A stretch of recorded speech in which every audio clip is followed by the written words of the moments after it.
Hey, everybody. Welcome to the Orange and Brown Talk podcast. Dan Labbe with Kay Cabot, Ashley Bastock. It is Tuesday as we're recording this at getting close to 5 o'clock here. And we're just going to look at the top of the draft, sort of some things that have been going on. We were talking before we hit record about like 4 or 5 different things that all kind of tied together about what could happen at the top of the draft. And let's just start here. This is a story that came out last night. The Giants are having a last-minute workout with Shedeur Sanders. They're going to Boulder to take another look at Shedeur Sanders. And this is particularly interesting, Mary Kay, because obviously over the last few weeks, really going back to that Colorado Pro Day, a lot of the buzz has sort of turned from the Browns potentially taking Shedeur Sanders to, well, now maybe they're kind of all in on Travis Hunter, and that's the way they're going to go.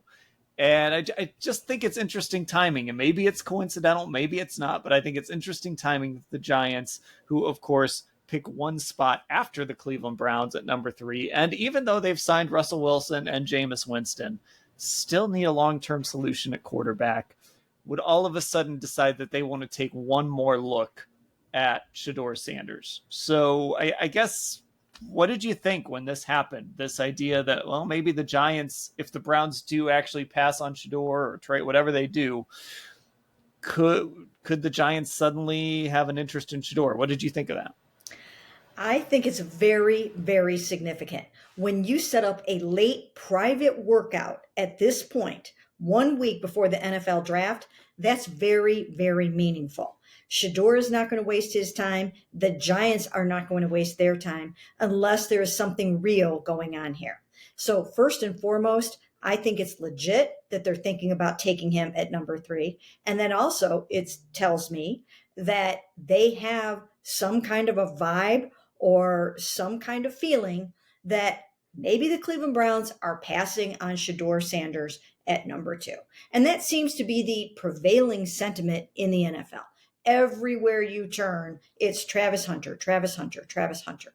But I do think that this is significant for many reasons, because it also means that what if the Giants really feel like they end up wanting Shedeur? Might they have to try to trade up to get him? So I think that's something to think about too. What if they want him bad enough that they make the Browns an offer? Then what? So I just think that there's something going on here that needs to be addressed and it needs attention. And I think it's very, very interesting. I actually ran into my old friend Dabes at the Brian Dable at the Shedeur Travis Hunter showcase. And he was intently, of course, watching both of those players. And they've spent a ton of time with Shedeur Sanders. And so, yes, I do think this is very meaningful. And it's interesting because, in New York, I probably not like the exact same situation as the Browns, but it is similar. Like you've got a longtime head coach there who has had some success, but now they're kind of searching for a quarterback after it didn't work out with Daniel Jones.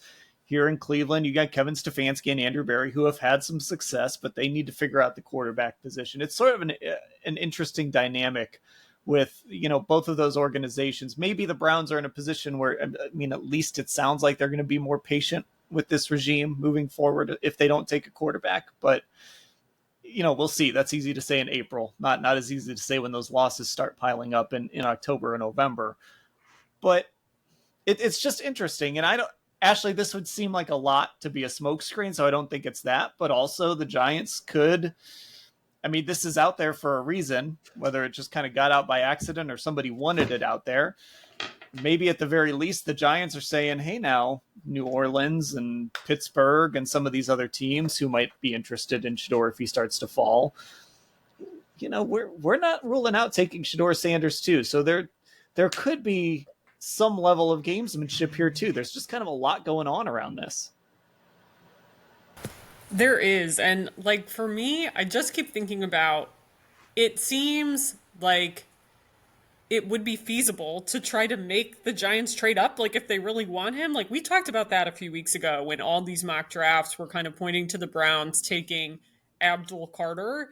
And then everyone was then mocking Shedeur to the Giants. Like, we know they need a quarterback. I would argue, since those mocks, they're in a slightly better position now because those were all done pre Russell Wilson signing there.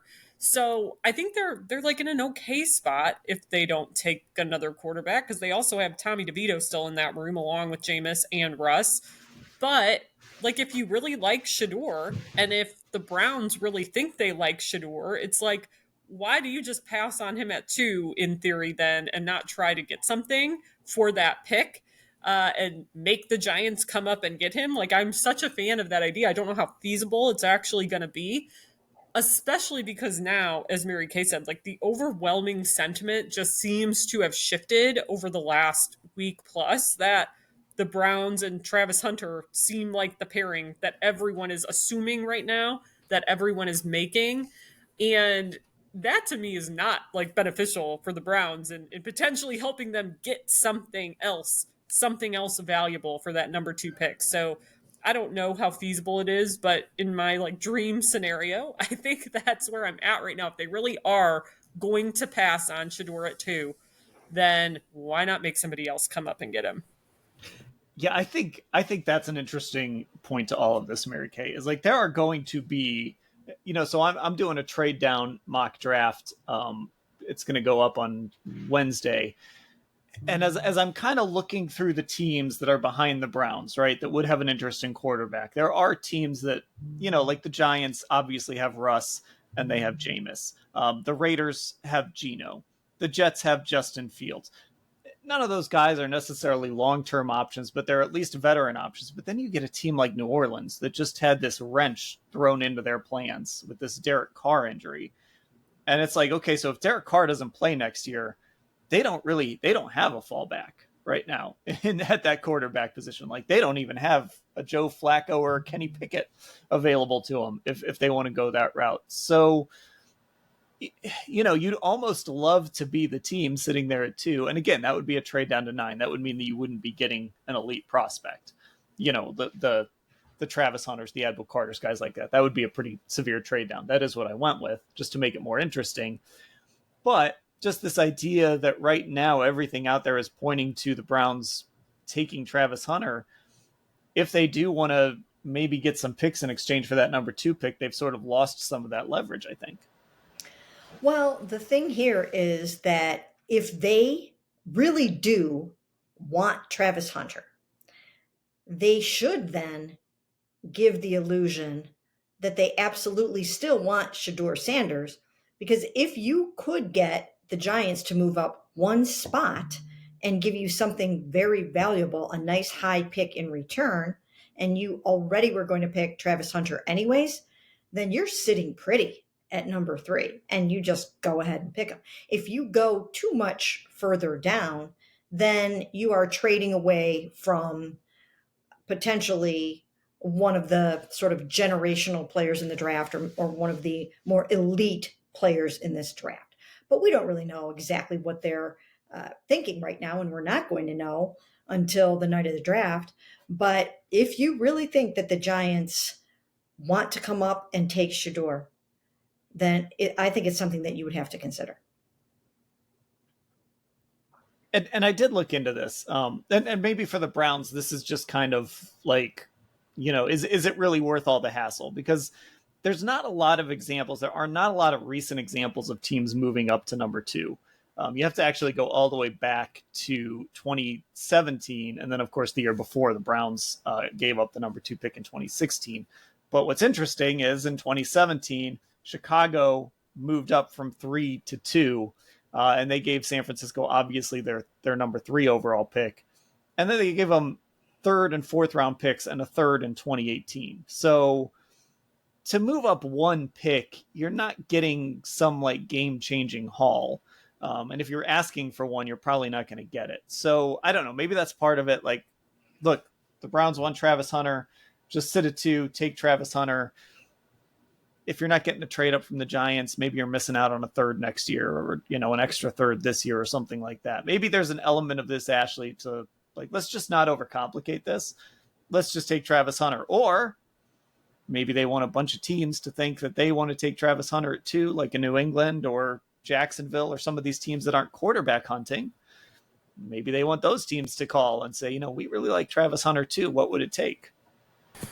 I was gonna say that's like the flip side of this is if you want to say, oh, we're advocating for like one smoke screen, and really this is a whole separate smoke screen, right? And that's kind of, I think, with Dan, what you've told us about your trading down mock, like essentially where you can go with that if you want to take somebody later and then just take somebody totally different. That's still a good prospect, but is not one of these 3 or 4 guys we've been talking about for 4 months now, essentially.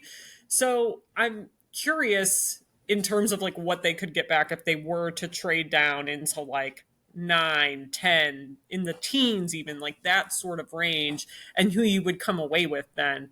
But I guess at that point, it really just depends on like the two things you have to question are how much do they like Travis Hunter and how much do they like Shedeur Sanders? Like at 2, those seem to be the 2 most popular options for them. You assume at this point they're taking one of those guys. Most people are assuming it's Travis Hunter for whatever reason.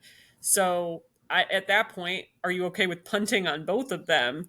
And what's the return going to be that's going to make you okay with that? I don't know that how feasible that is to me right now, but again, like analytically, you look at what this team has done in previous drafts under this regime, it's not out of the question for them to just want to trade down either. And I keep coming back to this too. And this is something this is what I did in my mock because I did go all the way back to 9 because I just wanted to make it interesting. So the way it played out is Will Campbell was sitting there at number 9. And it just reminded me, Mary Kay, Will Campbell was the guy that the Browns had in really early for their top 30 visits. They had the big names in, and here was Will Campbell coming in to visit really early. One of the top tackle prospects. There were some questions about his arm length, all of that typical pre-draft stuff, but has started a bunch of games at LSU, still really young. The Browns need some long-term tackle help. Jack Conklin's a free agent after this season. DeJuan Jones has yet to finish a season, so they need some real tackle help. I'm not saying they're going to take Will Campbell at number 2, but if we're starting to talk trading back, that kind of pops up in my head. Like Will Campbell was in for a 30 visit, and he was in very early for one. Well, not only was he in early for one, but he came in on that first day when they wanted to have their top 5 candidates in that day, but they had to wait one day for Cam Ward. So they had Shedeur, Travis, Abdul Carter, and Will Campbell in on the very first day. And then Cam Ward came in on the next day. So they wanted to have these guys in the building together so that they can compare them and not have sort of almost a recency bias where the later you get into the visit process, you forget what happened on day 1. So I do think that that's something to at least keep an eye on. He was someone that they brought in right away along with their other heavy hitters. And I also go back to, what has Philly done, over the years? What do we know, like the really smart teams tend to want to do? They want to build inside out. They want to build in those trenches. And look, it's really boring, but the Browns were really boring in 2007, and it worked out pretty well for them when they picked a Hall of Fame left tackle in Joe Thomas. Now, they messed up some other stuff in building out that team, but if you're not going to take a quarterback, it's at least in the discussion, I think. Ashley, do you start talking about building out those trenches, right? That's where Abdul Carter comes in. Lance Reisland absolutely loves Mason Graham. Yeah, he's, spoiler alert, he's going to make the case on our draft pod this week to take Mason Graham at number 2. That's how much he loves him. So if you're not going to take a quarterback, and if the Travis Hunter stuff is a smokescreen, building in the trenches can be really boring, but it's what a lot of good football teams have done. It is. I mean, especially on the D line, right? I mean, that's why I know the discussion has moved away from Abdul Carter. It's never really been on Mason Graham. I think really, really early on in the draft process, he was somebody that you'd see continuously thrown out, but it just wouldn't be, I think, in line with a lot of what we've seen the Browns do in the past. And look, I think they're looking at D tackle differently these last 2 or 3 years, but there's still a team that if they took a D tackle in the top five, I would be pretty surprised, even if it's somebody who can rush the passer really well, like Mason Graham can. But there is some wisdom to that. I mean, that was always, I think, kind of the argument for Abdul Carter. Like, yes, I think then you have some questions about, oh well, how's that gonna fare with Miles, and is he gonna be a big fan of that? And you essentially have his heir apparent right there. But building out in the trenches is where I think a lot of these teams have gone in recent years. We've seen D tackle kind of become the in vogue position because of that. And we've seen on the other side of the ball, we've seen what this team looks like when it's having offensive line struggles and depth problems. And in the case of the Will Campbell argument of it all, too, like Andrew, I keep coming back to that idea of him talking about not leaving many things up to chance in terms of how guys are recovering injury wise. And obviously, you think about DeJuan Jones, right? This is his second year in the league, second year that he's had a season ending injury. So I keep wondering, like, are they going to add there more, and what is their kind of feeling around that position given the last 2 seasons and at tackle specifically? So let's spend a little more time on Travis Hunter because he did an interview. I had to laugh a little bit because it was sort of a, it was responding to something that didn't actually happen, but still, it was interesting because it's a discussion that maybe it would come up with some teams. So he said in an interview that if a team asked him to only play one side of the ball, he just wouldn't play football. Now, he also said later in the interview that no one has actually brought that up. No one's asked him to do that. But I thought it was interesting. And I think it's interesting to keep in mind, too, Mary Kay, because maybe it's not going to happen now.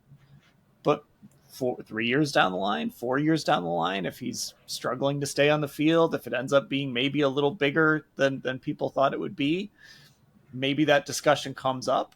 So, Travis Hunter kind of planting his flag and saying, like, look, if you draft me, I'm playing both ways. And he's been pretty clear about that all along. I want to play on both sides of the ball. So I just thought it was interesting that, and obviously he was asked about it, but I thought it was interesting that he made it very clear that he's not interested in being a one-way guy right now. No, not at all. And the interesting thing about this is that you have to anticipate that he might not be happy with the way he is being used, even if you do play him both ways. He has already stated that he basically wants to play full-time receiver and full-time cornerback, and he thinks he can do it. There are more breaks, there are more stops and starts in the NFL game, and he wants to play full-time both ways. So I think you have to wonder if you're going to be able to keep him happy that way. That would be something that I would be investigating a little bit. Maybe the Browns have already talked to him about that, about how they might envision using him. We know that Andrew initially said that he sees him primarily as a wide receiver. And then, of course, Andrew kind of dialed that back a little bit at the NFL annual meeting. And Kevin was all about, our coaches have talked about how we will use him both ways. So the Browns, like any other team, would use him both ways. It's just a matter of how much, and would there be a primary position, and is that going to be enough to satisfy him? Yeah, and I think, like, look, I would imagine when the Browns draft him at number 2, they're not going to sit up there in front of us and just lay out the plan they have for him. And they might not do that in the spring and the summer either. They might just keep everything under wraps about how they want to use Travis. And we're just going to have to use clues from practices and things he says and whatever else. But I do think this drives home the point, Ashley. If you're going to take him, I hope that you have that plan in place already, that your coaches have laid out, this is how we envision it. This is how we think he can work. Maybe in one of these meetings with him, you've laid that out for him. Like, this is how we feel about it. You don't want to just bring him into your building and then, when he shows up for rookie minicamp, say, well, Travis, I know we haven't talked about this yet, but this is how we want to use you. Yeah, I would imagine that it's going to be something that's already probably known on the inside for whatever team ends up with him in the next week and a half here. But I was wondering, did you guys see this John Harbaugh quote from the Ravens availability today? I mean, I thought that was Okay, I thought this was interesting. It was kind of funny. To me, it kind of came across as a little bit sour grapes, like knowing the Ravens don't really have a chance to get him. And God, you look at Travis Hunter, you would think they would want him. But here's the quote from John Harbaugh, Dan. I'm getting it from Jameson Hensley, the ESPN Ravens reporter. Quote, to say that you're going to be completely immersed in everything that there is to know on offense and defense, I don't know if there's enough hours in the day for a player to be able to do that. You certainly can do it, I would think, on one side of the ball and then have some sort of package on the other side of the ball, which is my guess is how the team will do it wherever he goes. I just think like that's kind of it's interesting perspective from John Harbaugh. But to me, that sounds like a coach that is anticipating he might have to see Travis Hunter on both sides of the ball, maybe even 2 times a year. And I just thought it was an interesting wrinkle amidst all the Travis Hunter Browns talk today. Like, to me, it kind of just came across as, well, the other teams see all that talk too. And it's interesting to kind of hear that perspective. And I think there's some truth to it, certainly. I mean, we had this how feasible is this two-way discussion last week. And I definitely think that the last part of that quote of you focus primarily on one side and have the package on the other, that seems to be the way to make it the most manageable. But I do think like this idea of if he does land here, when will we know? Like, I do think they're going to be so secretive about it. I don't think we're going to get a straight answer from anybody. We've been wrong about stuff like that before, but for the most part, we've been right. Like, I think they're going to want to hold their cards extremely close to the vest on that until week one. Well, I think John Harbaugh also, in that same interview, mentioned that he thinks they'll probably be playing him against him. I don't know if he said twice a year, but he sort of indicated that he thought the Browns were going to take Travis. So I think that he's buying into the hype. So we'll see how it all plays out. So, but I do think there's a discussion to be had here, and I think I don't think he's wrong either. And you know, I'm not doubting that Travis Hunter has the work ethic to do this. He's obviously done it in college and all of that. So I'm not doubting any of that. But I do think there's a valid discussion here. Instead of just assuming, yep, he's going to show up and be able to do it. I mean, the NFL is really hard. Like, it's a really difficult league. Think of all the players that are going to get drafted here in a week and a half that are really good football players, and they're not going to make it because the NFL is just such a big step up physically, mentally, just all of the stuff you have to deal with. And it is the physical side of the game that I think it's just different. And obviously, as people have said, the game is slower. You huddle more often in the NFL. You don't run as many plays in the NFL. Now, the halftime isn't as long, but so you don't have that recovery time. But I do think it is fair to wonder how he's going to hold up physically, Mary Kay, in an NFL that is, I mean, when you get to this level, it is just a different game. And again, we talk about now you got to come up and maybe you got to make more plays in the run game. Corners are more physical. The tackling is more. It's just I'm fascinated by this. I think he can do it, but also I do think it's fair to wonder how he's going to hold up physically and for how long he can do it at the NFL level, because it is a giant step up even from the biggest conferences in college football. It really is. And you're talking about going against bigger, faster players on both sides of the ball. So it is going to be more physically taxing to try to cover some of the receivers that you have covered in college. And then from the other standpoint, you're probably going to get a little bit more beat up physically than you did at the college level. Everyone's bigger, faster. So it is different. It's a different football game. And then the demands are a lot greater. Everything is a lot more complicated. You're going to have to spend a lot more time studying film on both sides of the ball than you did in college. So to think that it's going to be a seamless and easy transition, that might be overstating it just a little bit, because I do think that it will be a little tricky and a little bit challenging to accomplish that on both sides of the ball the way that you did in college, at least right off the bat. So I'm not entirely certain how that's all going to go, but But I think it is interesting that he is already stating exactly what he wants to do and how he wants to do it. Because even though when you have if he turns out to be a generational player like Myles Garrett or a transformational player, they do have a different set of rules for those players. That's just how it's always been. But when you have a player who is sort of already coming into the league, saying and stating exactly how he expects things to go, I think you have to kind of give that a little attention and make sure that's going to go just the way that you want it to go as a football team. Yeah, because I think the common, right? I think if I were doing this, the common sense way would be, you'd sit down with him and say, hey, let's just say I'm putting him at receiver. Hey, Travis, we're going to play you at receiver primarily, and then we're going to sort of slowly work you in at cornerback.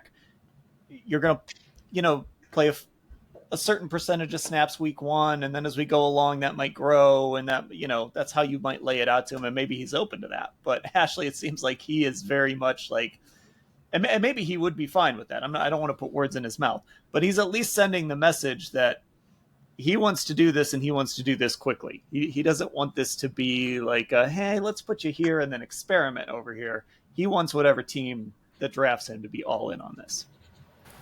Yeah, and I think, like, from what I remember during his combine big podium scrum, it was a similar sort of vibe. I mean, Mary Kay and I stood next to each other for that, and we talked about it at the time. Like, he was no nonsense, right? Like, he came across very strong personality wise in terms of knowing what he wants. And, I think when you talk about the Browns, like, I always think back to that Kevin Stefanski is like sort of like personality is allowed, but you also need to perform with it. And I think when you have a Travis Hunter, you're obviously going to get the performance with that strong personality. I don't begrudge a guy for being himself in that way. And I mean, we see how Deion Sanders is with those teams, and I'm kind of not surprised to see a guy who has been mentored by Deion come out of Deion's program and say things like that, right? Shedeur, in many respects, is the same way. Like, I think those two are fairly similar in that way. Travis Hunter obviously has most of the credentials and a Heisman Trophy at this point to sort of back up what he's saying. So I'm not surprised that he's just kind of speaking into existence, so to speak, what he wants. And, I want to add something here real quick. And that is when I was at the pro day, there were two things that also jumped out at me about this vibe that I'm talking about.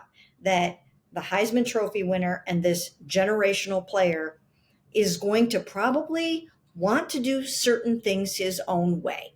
Two examples. Number one, he was not planning on working out at the pro day.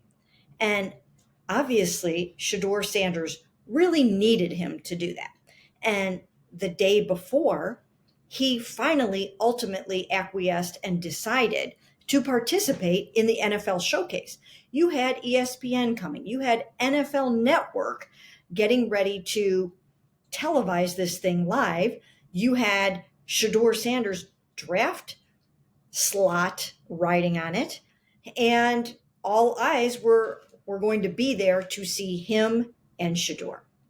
And yet he was thinking about not working out at the pro day. It wasn't until the very day before, and maybe even at the dinner the night before. I'm not really sure. It seems like it happened a little earlier in the day that he said, yes, I will do this. But he didn't care about the circus that was coming to town. If he didn't want to work out, then he wasn't going to work out. And he did not work out at cornerback on that day, only wide receiver. So once again, he did it on his own terms. I'm not saying there's anything wrong with any of this. I'm just saying that there are sometimes you get a certain level of a player and the rules are a little bit different.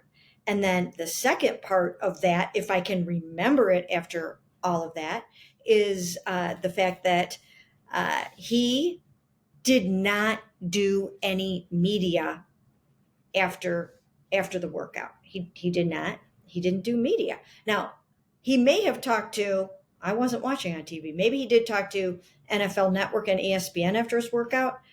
Ashley, did he Did he not? No, he didn't. Okay, Ashley's shaking her head. No, she's on mute right now. So he did not talk to even ESPN or NFL Network after the workout, and he did not come over to the last podium where we all were, the regular beat writers and local TV people that were there covering the workout, and he did not do media for us. And I was asking some of the Colorado people, well, what is this all about? And they said that basically he kind of does his own thing when it comes to the media. And I guess at the beginning of the season, he did plenty of it, but then he tailed off later in the season or whatever. So he sort of has his own ideas about that stuff too. But I will say, every young kid that walked up to him at that thing with the football got his football signed. And I've heard nothing but good things about his character, about his demeanor, and those sort of things. But I do think that it is worth noting and keeping an eye on the fact that Travis Hunter has his own way of doing things. Yeah, and to kind of piggyback on that too, I remember there were social clips last year going around of him signing autographs and being very, very fan friendly and all of that. So he seems solid there. But you're right. I mean, he also does seem like very much his own person. And none of this is. Listen, I'm all for it. If they're not going to take a quarterback, Travis Hunter is take a chance on that. Why not? First of all, it's super interesting for us, so I'm okay with that. But also, what if you do end up with this completely unprecedented? Like, we got if you're watching on YouTube, you can see Mary Kay's little cat Sammy, who likes to visit us during the podcast, right there. This is Sammy, 11 weeks old. Big Travis Hunter fan, apparently. That's when he popped on the pod. But none of this is like. You have to look at it critically and you have to ask questions about it, but none of it is to say, well, you can't take him at number 2. And, I'm not sitting here saying it's not going to work, but it is just an acknowledgement that you are taking someone who's trying to do something unprecedented. And sometimes that works. Sometimes it doesn't. I think it's worth taking a chance with that number 2 pick if you really believe in the guy. But I do think there's this assumption kind of, in the NFL draft world where he's just going to slide in and it's going to work and it's going to be awesome and nothing's going to go wrong. And you just know that's not always how the NFL draft works. Again, I'm all for it, but it's fair to ask questions about it too.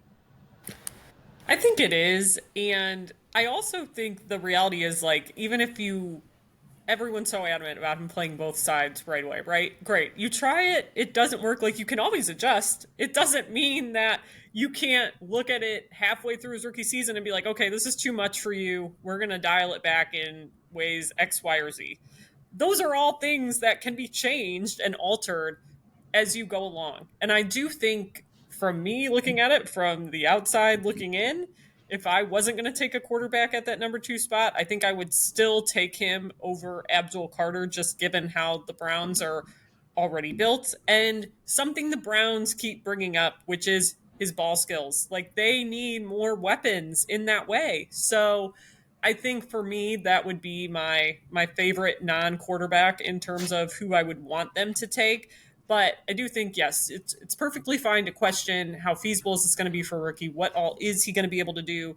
But you're also acknowledging, like, hey, we can problem solve, troubleshoot, experiment. We have months and months and months to figure this out. And when you get to games, you see how it works. Maybe it works. Maybe you need to dial back some things. But it's all up in the air, until you're playing games anyway, truthfully. You know what I'm weirdly interested in is, like, if this does work and he is, like, let's say he's a top 5 receiver and a top 5 or 10 cornerback 3 years from now, what are we talking about? Is he getting like a quarterback contract? Like, how do you even pay him? Because if you have to pay him to be a top player at each position, it's a great problem to have. But again, I mean, Mary Kay, that's part of why I'm so fascinated by, just selfishly, like, it would be great to take him at number 2, because then every week, all spring, all summer, every week, we get to sit there and kind of document this and watch it and see how it all plays out. Like, selfishly, nothing against Abdul Carter, but I think that's more interesting than just taking an edge rusher. It would certainly be very, very interesting, especially because it almost seems like it's shaping up where the quarterback that they take is going to be one that is going to need some seasoning, is going to need a little bit of time. So you're probably going to have either Kenny Pickett throwing to Jerry Jeudy and Travis Hunter, or you're going to have Joe Flacco throwing to Jerry Jeudy and David Njoku and Travis Hunter. So it sets up for just a very interesting scenario on that side of the ball. And then we all know on the other side of the ball, you're almost solving two problems or filling two holes, because if he actually can start at cornerback, then you've got him playing opposite Denzel Ward, or he's playing in the slot, or however that would work out. You're really filling another hole there. So it's very intriguing. It wouldn't shock me at all if they take Travis Hunter at number 2. Let me also say, though, let me add that I do think, I don't think they're probably going to end up taking Abdul Carter there, but boy, do I like Abdul Carter. Oh my God, I like Abdul Carter a lot.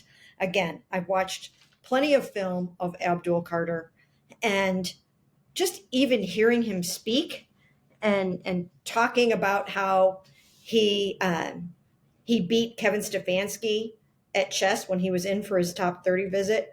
There's just something about his personality that I really like. He's very confident, but he just seems really, really likable. I think he's somebody that would be very fun to cover. I think he's somebody that would be a favorite for us to talk to. I don't think it's going to happen because, like you guys have said, I do see the Browns going more offense there, but you never really know. I don't think we can rule anything out. I really don't. I think at this point, if they are staying there at number 2, I think Shedeur, Travis, Abdul Carter are still on the radar. Yeah, and it's interesting too because some of those second tier edge rushers, because it's like Carter by himself, and then it's a bunch of edge rushers that I think early in the draft it was like, well, these are second round guys. A lot of those guys have, at least in a lot of mocks and a lot of projections, moved up into the late first round. So now it's kind of like, well, can we actually get a guy, an edge rusher we want at 33? And the way they've approached that position so far in the offseason is kind of weird. It's either telling you they really are high on Alex Wright and Isaiah McGuire, and they're just going to throw a committee of people at it, or like we talk about all the time, Ashley, sometimes you look at the roster and figure out where the holes are, and maybe Andrew Berry's telling us something. It still seems like there's one more piece there at edge rush. It does, but I mean, even though a lot of those guys have jumped up into the first round, to your point, Dan, I still think there's going to be somebody at 33. Like, that's the one thing I keep coming back to, is this is a pretty deep D-line class. And looking at that roster, yes, you're kind of like, okay, they're piecemealing some things together. But I actually think they, in theory, would need more help on the interior line right now. Like, there's still some pieces they could get back, but who is currently on the roster besides Shelby Harris and Mike Hall? Who am I forgetting on the inside? Is that I've it? got to look. Yeah, like, I think we are forgetting somebody, but I got to look now, which tells us all we need to know. I know, right? I mean, Mo Hurst is a free agent.